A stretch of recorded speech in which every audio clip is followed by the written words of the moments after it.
And, well, over the weekend, the Convention People's Party held its Congress. It looked like, you know, an ordinary Congress, but then it turned out to be a very historic Congress. Massive. I know, because for the very first time, Ghana has an individual who is fiscally challenged, but he sees that as an advantage. Yeah. What advantage there is? Because currently we're told that about 10% of the population is or has some form of disability. Put that into figures, you're talking about some 2.6, because 26 million, 10%, 2.6 million votes. Absolutely. And this individual has influenced, has shaped the face of the CPP in all elections. Back in 2004, as a parliamentary candidate, he got 4,950 votes in a constituency that CPP only had about 500 votes. And Poster Benefson says that he could push the 2016 elections into a runoff. But given that history, could he do that? Our guest is Mr. Ivor Greenstreet is joining us on NewDay this morning, and it's exciting to have him join us. We've just yanked him out of the Congress grounds. He still has a lot to tell us about. Absolutely. Yes, I get it. So I'm sure that we'll just throw it to him to ask him whether it's settled in, the excitement and all of that. Good morning, sir. Thank you very much for joining us. First, congratulations. Thank you very much. Has it sunk in? Has it sunk in yet? Are you, flagbearer? Over it. Yes, it has sunk in. It has. But in the build-up to the election, the whole conversation was about Samia Nkrumah, that she could win. In fact, you were seen as the underdog. Did that surprise you, and how did you take that information when it was coming in? Well, you see, I served as General Secretary for not one term, but 2 terms. I was first elected in 2007 at a Congress that we held in Kumasi when Dr. Pakwesi Indum was elected as the presidential candidate.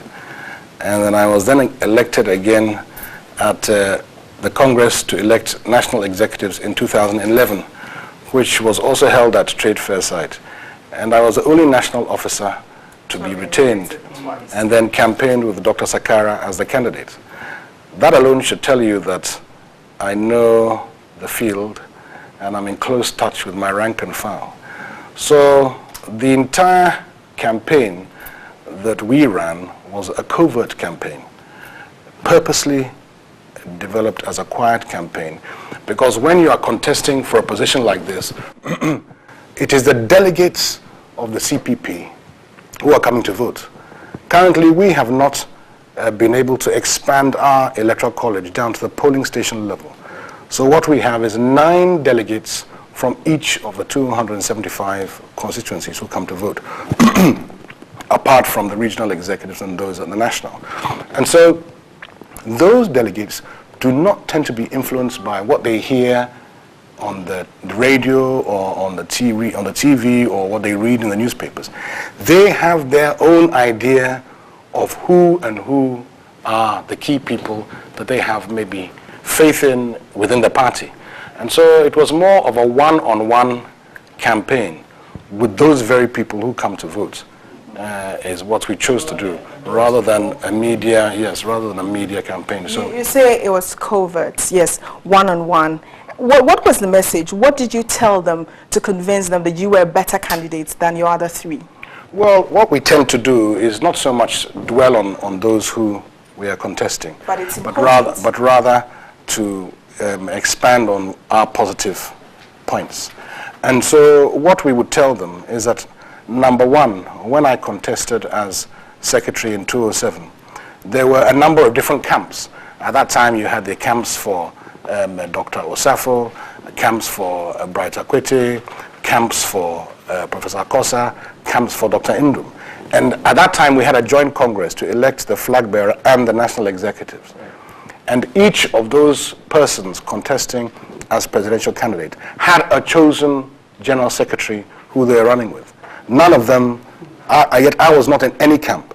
And so I ran an campaign entirely based on the fact that I was a neutral candidate, not belonging to any of the factions. And therefore I could work with anybody, whoever became elected in terms of the party machinery.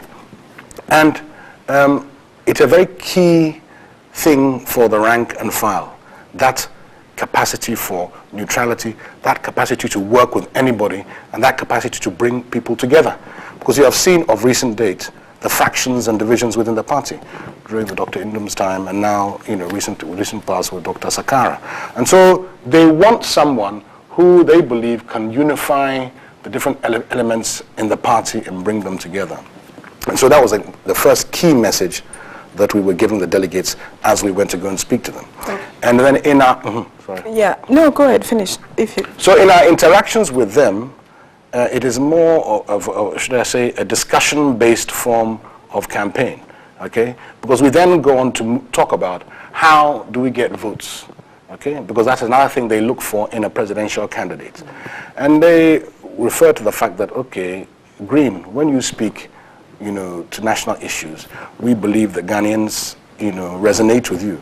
We believe that Ghanaians, listen to you for various different reasons. And so we believe that as the flag bearer of the party, someone who would be speaking for the party based on campaign issues, that you would be somebody who we really believe can enhance our fortunes. And so that was another selling point. Another one which they felt was very important is that we know every constituency and we know every executive nationwide. So it is not a case of when we start the campaign, we are going to see Golu or Sandema or Tumu for the first time. They also know that we know where we have particular strengths and possibilities in the various different regions. So from a political perspective, they also felt they wanted somebody who they could be directly in contact with and work as a solid machinery for the campaign. And so... Yeah, but is the one-on-one the reason why your main contender, Samuel Nkrumah, is accusing you of paying monies to individuals to be voted? Yeah, well, I don't know where that accusation is coming from. Did you pay money? No, and I don't know, normally if an accusation was going to be made, we would expect it to be, substantiated by some solid evidence. And it's unfortunate that so soon after a Congress that comments like that would be made. So since I have indicated that I want to bring people together, and I think at my speech after the results were announced, I indicated that I would do all I can to try and bring all parties together. It's unfortunate that these comments are being made, but I haven't heard them. It's not coming from anybody. It's a party chairperson, ex-party chairperson, member of parliament before, so it's not just the person. Absolutely. So when she says it, you attach all seriousness to the issue. Absolutely. So at some point in time, no doubt, the Council of Elders or others in the party may consult her and find out why she's feeling this way about her defeat. Has she called to congratulate you on your win? No. Almost 24 hours after, you've not heard from her at all? No, I haven't. How about the other contestants? I've heard from Joa Japong. Okay. And not Bright Akweti? Not Bright, no. Okay, but did you have a good relationship with Madam Samuel Nkrumah? I did. I think we had a good working relationship. I don't think we agreed on everything, but I think it's quite normal in a voluntary organization that there'll be differences here and there. So even between husband and wife, there are differences. So I believe we had a good working relationship. And there were some things that we were able to accomplish. There were other areas where we weren't able to meet the challenges. But you can also reach out to her. She doesn't have to lose an election and to be probably in a state of shock. Yes, so I'm sure it's very painful, and I'm ready to make that attempt to reach out to her. Do you believe, what Dr. Abu Sakara said in his resignation letter, that it looked as if there was an issue of personality cult and someone wanting to drive the agenda of the party in a particular direction was some of the reasons that informed his decision to resign. Is that the same reading you get when you look at the CPP from the outside? Well, I mean, looking at the votes at the just past Congress to elect myself as a candidate, there's a very wide margin, clearly, you can see that. So, we would have to interrogate, I would have to integrate the rank and file and have further discussions with them to know whether that is the general perception. Well, but you are in an executive position, so at least you could have had that feeling if there was something like that. Well, I mean, it is a burden that, one would have to carry, if you're the son of a very prominent former ruler and you happen to be a child of that person and you carry that person's name. and especially a prominent one, as our first president. Definitely, it's a burden you would have to carry, in the same way that the candidate of the MPP, Nana Adankwa Akufo-Addo, carries that burden. Sometimes it's used, in the media, to criticize him and things like that. So it's a burden that you tend to carry if you are the son or daughter of a prominent leader. So if you had to describe her leadership style when she was chairperson, what would that be in one word, if possible? Well, I think that, as a party, you're governed by its constitution, you're governed by procedures, you're governed by its rules and regulations. So from the outside, you may perceive that somebody can do so many things, but in reality, there are so many checks and balances, so that in terms of the actuality of decisions that are taken, it is a party which ends up still taking them. Okay. The pollster Ben Efson, he's been very consistent in terms of, running polls and predicting, the outcome of elections. And you have spoken on platforms and say that you're not disadvantaged. In fact, you're advantaged with your situation now. He's making a comment that you could potentially push the 2016 elections to a runoff. Do you believe that? I think I need to hire Ben as a consultant. Maybe he could show me the way, But do you believe that, and what about it excites you or scares you? Clearly, I do use a wheelchair, and that's as a consequence of a motor accident that I had on the Tema motorway, getting 1997. And, it's not easy. Yes, you do face challenges, here and there. But in terms of politics and in terms of getting votes, I think Ghanaians are ready, if you couch things in the right way, are ready to look beyond just maybe the fact that you have a limp or using a wheelchair, and directly listen to what it is you're saying and the issues you're trying to raise. And but the mere fact that these statistics, do indicate that there are people with some form of disability or another, is clearly a potential, constituency.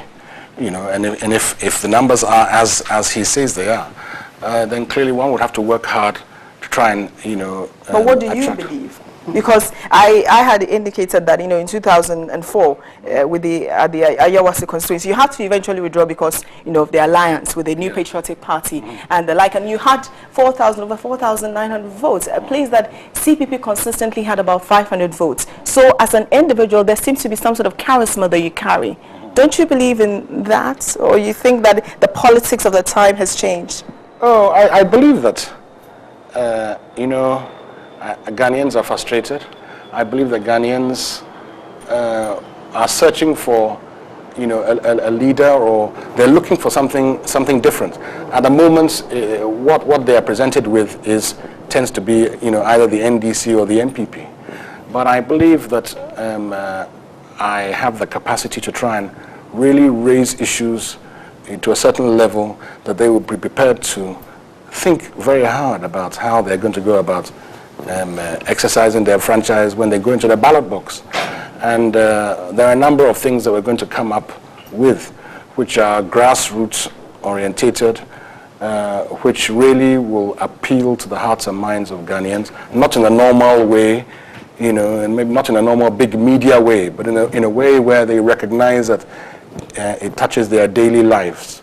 And so we'll be rolling them out very soon. We'll be looking at a CPP government and what are some of the probable changes you'll be making. But we want to look at the fact that you're going to hit the campaign grounds and taking on the nation in terms of campaigning. How did you do it to get the nod for the flag bearer position, and what are the strategies in place looking at the fact that there are questions of your disability and the stresses of the campaign?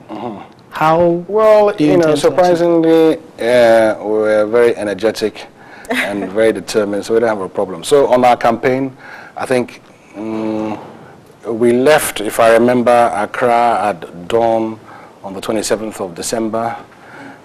We passed Sola, Bole constituencies on our way to Wa, saw all of the Upper West constituencies in Wa the following morning, went to Tamale, slept. At dawn the following day, we went to Boku, saw the constituencies in the Boku zone, before coming to Bolga, saw the rest of them in the Bolga zone, and slept in Wale Wale. The following morning, we saw the Mamprusi corridor in Wale Wale, went to Tamale, saw the Tamale zone in Tamale, and the following day, dawn, we went to Yendi, saw Cheriponi, Zaboba, Zabzugu, Tatale, Wulensi, Pandai in Yendi, and we spent our New Year's Eve in Nkwanta. How did you North do that? So How did you do that? Well, Because because you seem to brush off, that there's a disadvantage with being physically challenged. Mentally, how did you overcome? I mean, how are you able to? Because people want to know, and because they want to really see how you overcome that. It's been a number of years since I've had this condition. So over a period of time, you get to understand that the wheelchair is just a mechanism, in my case, of moving from A to B, okay? But it is the spirit within your body that is moving you around, okay? And so over a period of time, you develop psychological and mental building blocks about the attitude that you have to adopt if you're going to be able to achieve the things you want to achieve on a day-by-day basis, or week-by-week basis, or month-by-month, year-by-year. So it's not something you achieve in an instance. You will have challenges along the way. So for instance, even within the campaign, for instance, when we go, my organizers now know pretty much in every district where we stay, because it's not even every hotel that we can access, okay? But over a period of time, because of our journeys, we know the places where if I go, the bathroom, at least I can get into the bathroom, something as basic as that, But we also even have a device, which is like a little chair, which if I can't, if we have a crisis and we can't get to that hotel, then there's something I can use. So you introduce certain things which psychologically make you realize, okay, you're still just leaving Accra and going here, you're still getting down, you're still moving around, and then that takes away from you the burden of thinking that, can I get there, or when I get there, what are the people going to say, So you haven't pretty much sorted out. Yeah, because at the end of the day, you're dealing with human beings. Right. And most human beings, if they see you with some kind of level of courage, and if when you speak to them, they see that, this person is speaking to me and it touches my heart, because even I have this problem. Because, if you're at home and you let's just say you are unemployed, or you can't afford to pay for your child's health care bills, and the child is very sick, or you have a problem with paying one of your children's school fees, then indirectly you're also disabled in your own personal life from moving forward. You can't do the things you want to do. And so we try and draw those instincts from those who we interact with and let them know that, well, we're all human beings, we all want a better Ghana, we all want things to improve. Did I just say better Ghana? I'm not going to withdraw it, but well, we all want to see advances in the Is it better now?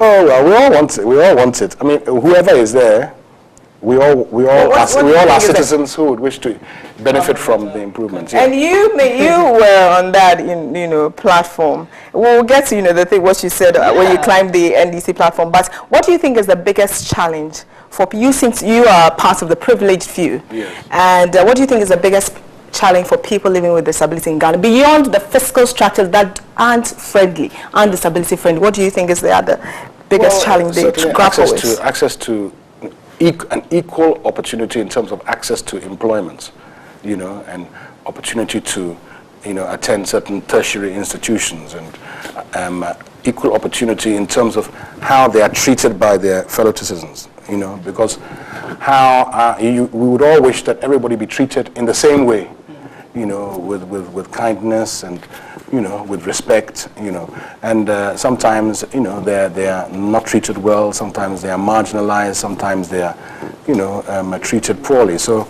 and that has a real, effect on you, as a human being, if you feel that because of a condition you have, you are being treated, poorly or unfairly. It can make you depressed. So, I think those are the key. How did you feel when you saw a few of them march to the Flagstaff House, demanding that they are employed, that they are well-to-do? They are, a few of them, I think about 10 of them, right, marched to the Flagstaff House, persons with disabilities. I think these were even... Well, if they had been allowed in, you would have realized that that building, which was put up with about 26 million or whatever it was at that time, is inaccessible. There's no ramp. You mean the Flagstaff House is disability unfriendly? Yes, there is no ramp there. Whether you enter through the front where the steps are or through the side, another step, and to get in again, there's another step. So, they're frustrated, and like, doctors who are dissatisfied, they've striked, teachers who have been dissatisfied, they have striked. They're also dissatisfied, with the nature of the opportunities that are being presented to them by the government as a whole. Okay. The campaign season will get, heated up. And when it gets heated up, people climb the campaign platforms, they use inflammatory words and the like. And, politicians can descend into certain areas that you wouldn't want to go. Does it bother you that maybe they'll use your fiscal situation to campaign against you? Does that bother you? Because it's been done before where, some judge says you had to be, because you commented on the plan, you had to be elevated to see the Better Ghana agenda, for instance. Yes. I actually think when he said that, he didn't mean to, it was a mistake he made. I don't think he meant to say that, but because... he apologized. It meant that there was something... He apologized because he feels that maybe he should have chosen a better word to describe what he meant. But I think the intent was not to try and put me down because I happened to be sitting down. Okay. I think he was talking about I needed to be elevated to see the good works of their government. But, it drew a lot of attention to our cause, and a lot of Ghanaians maybe feel that... Were you bothered? Sorry? Were you bothered? No. If I could be bothered by something like that, then I shouldn't be doing what I'm doing. Because, we're in that season, and there are going to be all kinds of, blows, metaphorical blows and slaps. So you have to be prepared for anything. But why did you decide to use that platform? The campaigning, when you climb the platform, you're supposed to solidarity message. Yes, we're here to support. Why did you think the president was there and you had to give it to him? Why was it important to you to tell the story of a Ghanaian, a member of the CPP, that indeed is not better and you can't see it, and why was it important for you to say that? Oh, I think the situation at that time was really, really, dreadful in the country. I think, that was the time of the height of this, electricity problem, and, that whole crisis disturbed people so much in terms of even ordinary barbers couldn't, use the electric clippers. Seamstresses were having problems with their businesses. So many difficulties that, that really, I felt I was literally reflecting, how the people felt at that time. And sometimes it's important in terms of your own brother solidifying with you, for him to also, jab you a bit so that you do better. And it's not every time that a criticism should be seen as an attack, but maybe indirectly, a call to, to do better. It was on that same platform that you took a jab at the current administration. What would you think is the Mahama administration's biggest challenge, for which reason you would want to unseat them to be the new government? Well, I think it's quite clear that in the time they've been in office, because of the types of decisions that have been taken in terms of spending, that they've been able not to deliver the kinds of opportunities to Ghanaians that we believe would be able to offer. What are those opportunities? If it's the energy crisis, it's been resolved, or they are in the process at least. Yes. There's some sort of relief. Yes, but it is clear that something is not quite right in the country in terms of how we utilize our resources and how our resources don't seem to be getting benefit to the people and increasing opportunity. It will shock you that the closer you get to wherever there's gold mining, then you see greater amounts of poverty. Why should that be the case? It's certainly not the case in South Africa, where they were able to mine gold, and if you look at the way they have developed, greater opportunity and jobs and employment have been made available to their people. So why is that not happening here? You know, and if you go around and you see the extent of the damage that Galamsey is doing to our rivers and to the communities who live around there, you'd be highly disturbed. And so certainly in CPP, what we believe is greater control of our natural resources and getting greater benefit from those natural resources, so the state has more income to be able to do more in terms of its intervention in the country to assist private business, to assist in providing more social amenities to the people. And those are the kinds of things that we would do differently. Corruption, many have said, has been an albatross around the several governments, and current administration, we are also told, has been struggling severely with corruption. How would the CPP administration deal directly with corruption? Yes, and you're right. It's not just this administration. I think it's all arms of the government now, because recently we've had some problems in the judiciary as well. And you know, what we would do differently is, if you've noticed some corporations who have very, very highly developed internal processes for their own self-examination and for their own self-improvement. What we tend to have here is Transparency International, other people giving reports on corruption and indicating where there are problems. But you don't get a sense that even within ourselves, within ministries, within departments, within agencies, they're concentrating on rooting out corruption from their activities. It's almost as though it's overlooked. How do we root it out? Yes, so we have to introduce institutionalized systems whereby we ourselves, number one, decide that we are not going to accept corruption. Because it seems to be part of the daily existence, whether at the ports, whether, you know, in the ministries. And so there has to be a complete reorientation to understand that it's not going to happen. And those checks have to be institutionalized. So the number one, you know you will not get away with it. Number two, if you are caught, you are punished. At the moment, you get a sense that there are some of those who may be seen to be above the law. If they get caught, then they're just asked to refund or whatever it is, and nothing seems to actually be done in terms of finally catching. But you certainly have to use the legal process to prosecute. Yes. And in that prosecution process, they will tell you that the wheels of justice grind slowly, yes, which would mean that it will also take some level of amount of time before you get to the bottom. Certainly, in terms of that legal process, yes.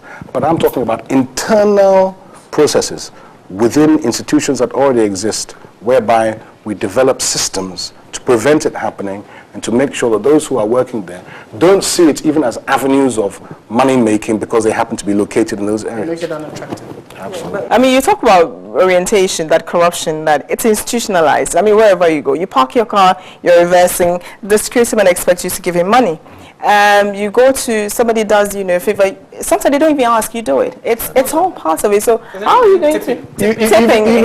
If I go to buildings which are inaccessible, when they carry me up, I also have to pay. You have to pay. So really, and because I'm heavy, I have to pay, you know. Yeah. But then it will take more than just, you know, what form would the reorientation take, really, to get it around that?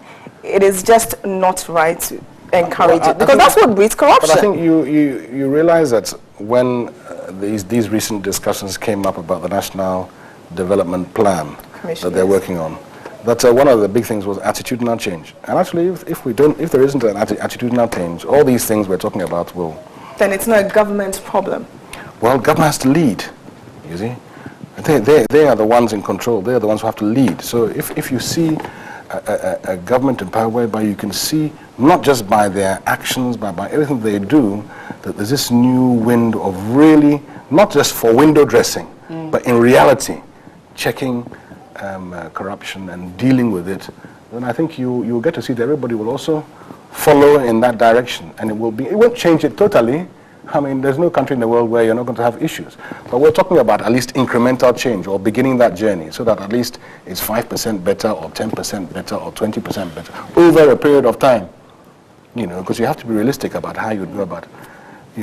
achieving it. Okay. I mean, regardless of what you can do as an individual, your charisma and what you can bring, whether genuine, support for the CPP, whatever. Some would say realistically, it doesn't look like you can win the election. So if the CPP doesn't win the elections and say the NPP or the NDC win, would you serve in their government when, we're promoting all-inclusive governance, where people have criticized, the one part of the brain works when that party wins? Would you serve in that government? Well, normally decisions like that are not taken individually by the candidate, because the candidate is running on the ticket of a party, and the party is governed by administrative bodies.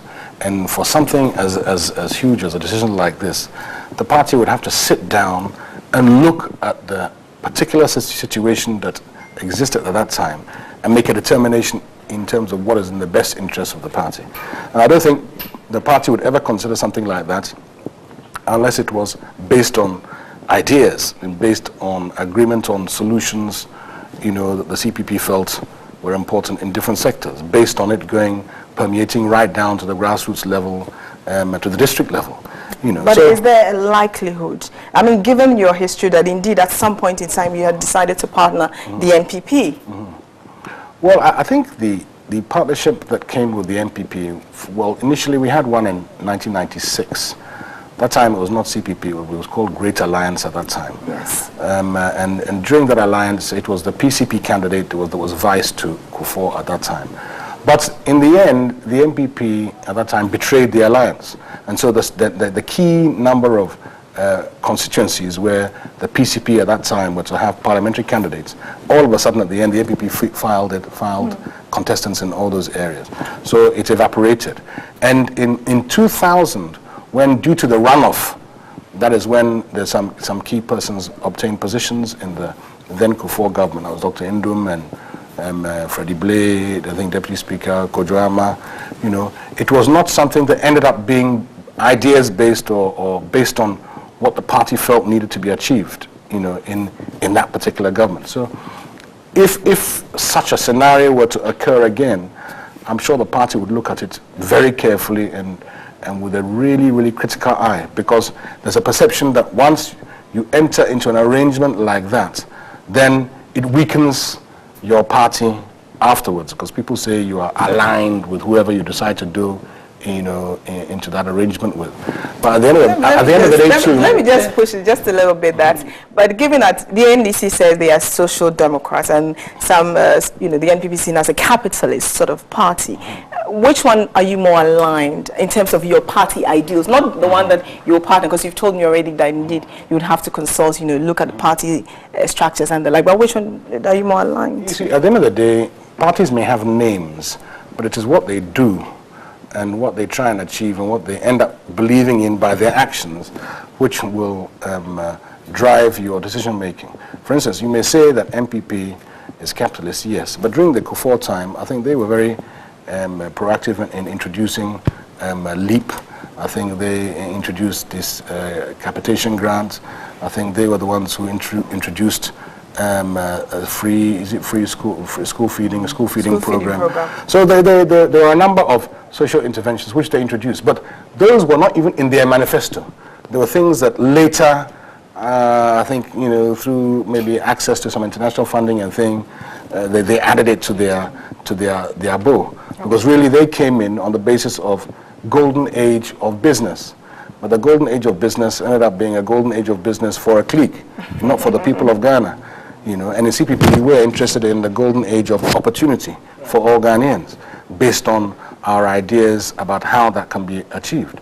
And so, with the NDC too, yes, they call themselves social democrats. But, a social democratic party, after we have had to endure the kind of pain that we have had to endure with the depreciation of the city and the fallout from that lengthy doomsday crisis, and then you impose taxes on us to make our burden even greater, and then you tell us that okay, the same electricity is now going to cost this much more, and water is going to cost this much more, when you don't get a sense that if as a social democrat you are supposed to be more social policy orientated, that what have they done themselves to generate those other monies from elsewhere rather than putting the burden on the individual citizen of the nation.